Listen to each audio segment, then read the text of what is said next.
Hello, my name is Alex from the Advent Label Applicator Company. This is going to be a demonstration video of an Advent 200. An Advent 200 is a plain paper labeler that uses hot melt adhesive to wrap a label around a round container anywhere from 1 inch to about 10 inches in diameter, which I think is about 12 millimeters on up.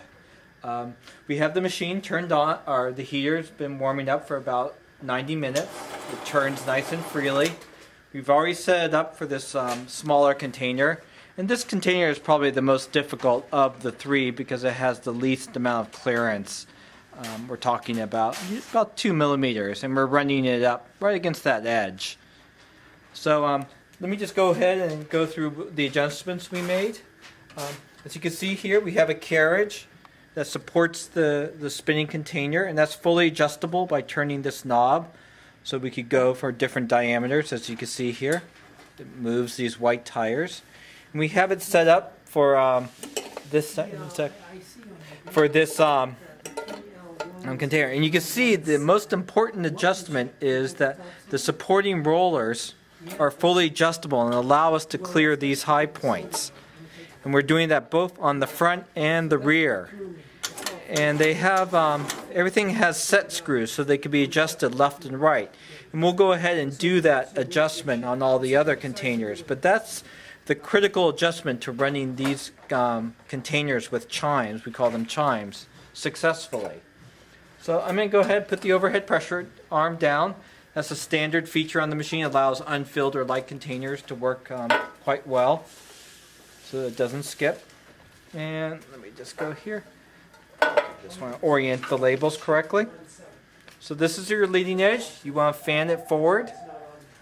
We have a label hopper. Usually you just work with these guides. We have long label guides on this machine, which could help if you have a container that slightly, it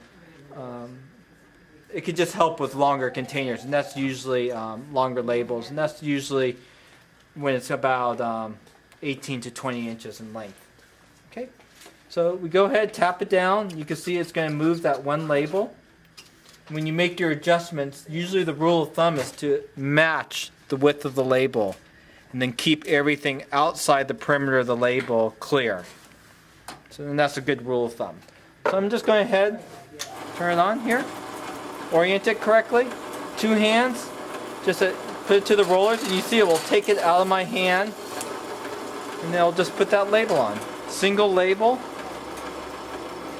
You can see here, usually rated within about 2 millimeters or 1/16 of an inch.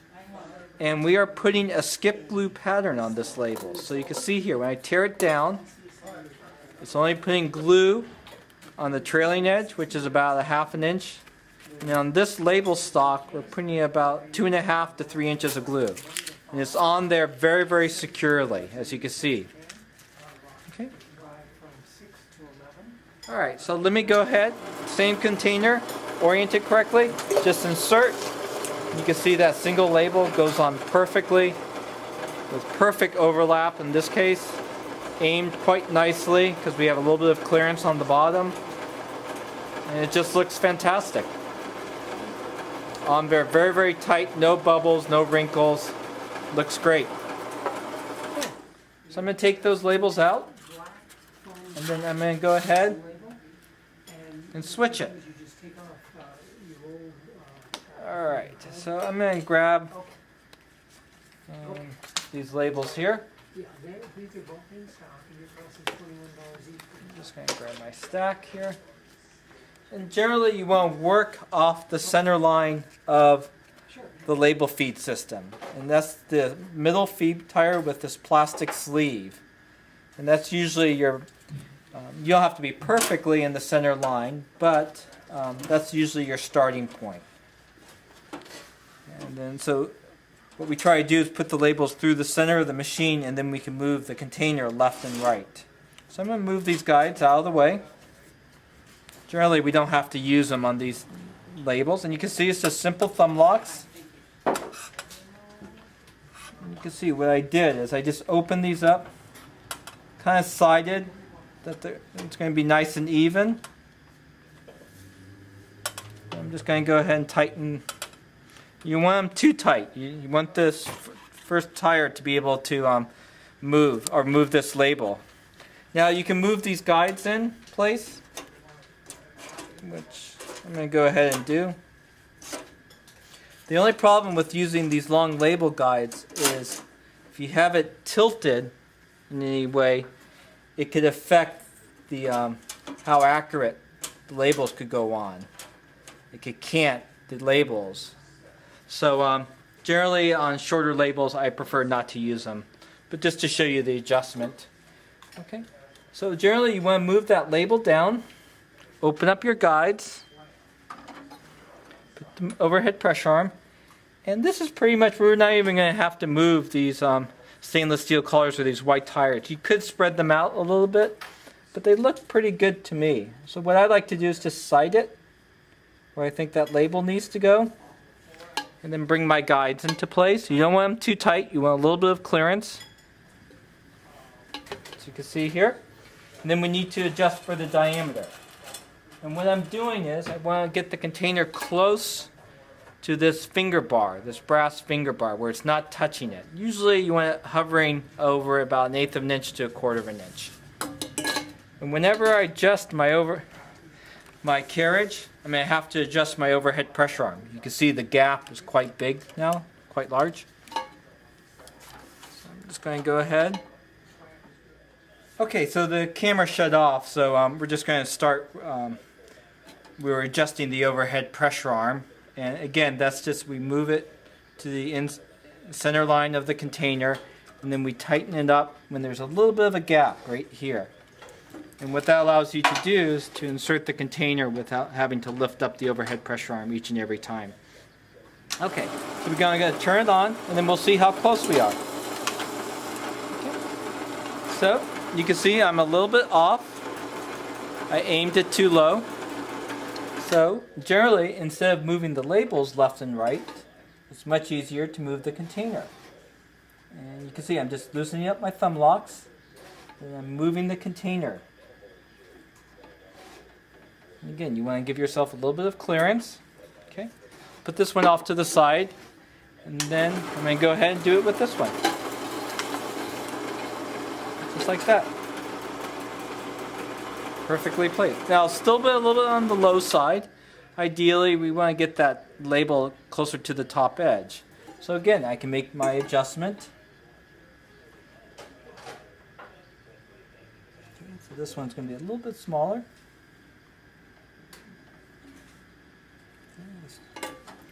Insert that and see where we are. I'm just going to use the same.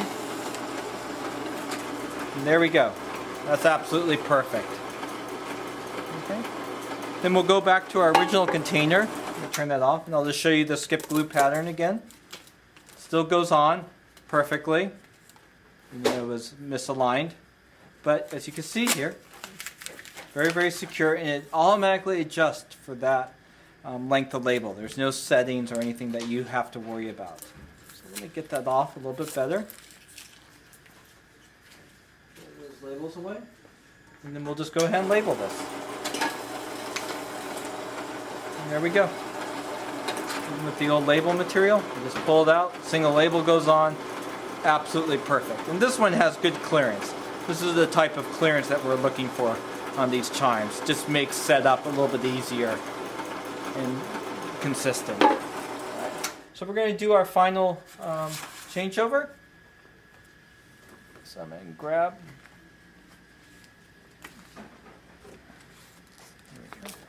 Okay, so again, I'm going to open up these guides.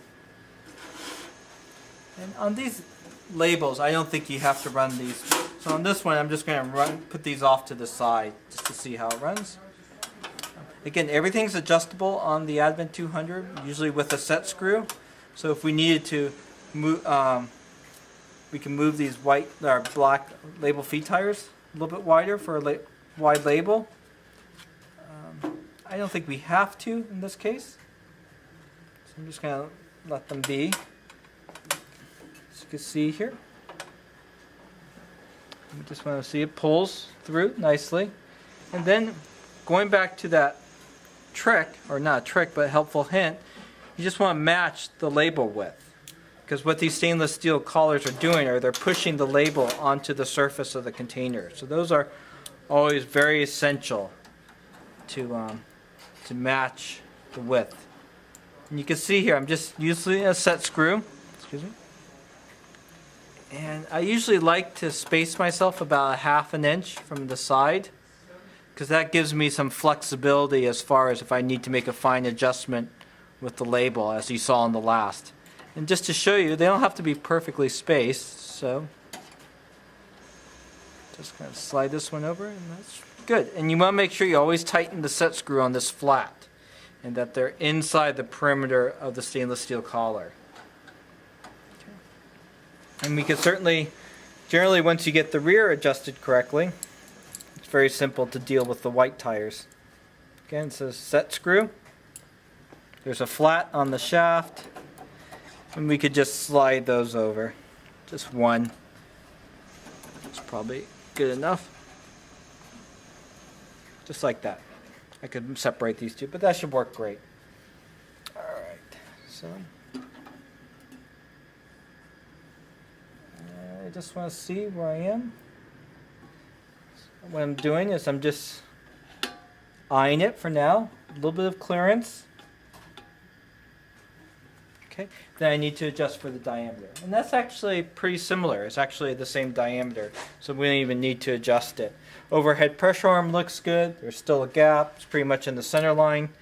The only thing I like to do is when I'm doing my adjustment, I leave a label in here for a while. I like to pull the labels out because the heat might curl them. So I'll just restack the labels, as you can see here. Fan them forward a little bit. Generally pinch in the middle. If I missed the top label, I just pull it out. And you can see it's moving, the top label. And the only other adjustment you really have to worry about is the timer. This tells how long for the clutch to spin for to get the pre-feed. You just need enough to get up to the spinning container. On a usually your adjustments are between 3 and 5. Okay, I'm going to just turn it to 4. Insert, and there we go. Very, very simple. Perfect overlap. Absolutely flush with the surface of the container. Looks great. Based on that one, I might want to get a little bit closer to the top. So just again to show you that adjustment. Just moving my guide in and giving it a little bit of clearance on the bottom. Okay. There we go. Now I'm closer to the top. And that is as good as it gets. And again, you have that skip glue pattern that's automatically compensated or adjusted. And of course that allows this label to lay up really nicely, minimize any wrinkling, and it saves you about 75% as far as your glue usage is concerned. It's a really great feature on the Advent 200, and it's nothing that you have to maintain. Alright, so we'll just finish up this video. We have this container. And there we go. I think I'm a little bit too close to that edge, but as you can see, looks really good. I think I'm just going to do my one final adjustment. There we go.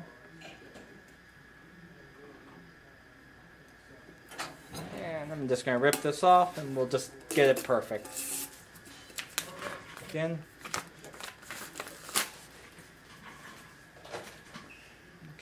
This should be our last one. And there we go. And that's perfectly adjusted. You got about 1/16 of an inch top and bottom. Looks great. Good overlap. And you can see here, we did a changeover with 3 different containers. Once you get comfortable with the changeover, it should take no more than about 3 minutes, 3 to 5 minutes to do a changeover. All you're doing is adjusting the carriage and then making the appropriate adjustments on your supporting rollers. And that is the Advent 200. Thank you.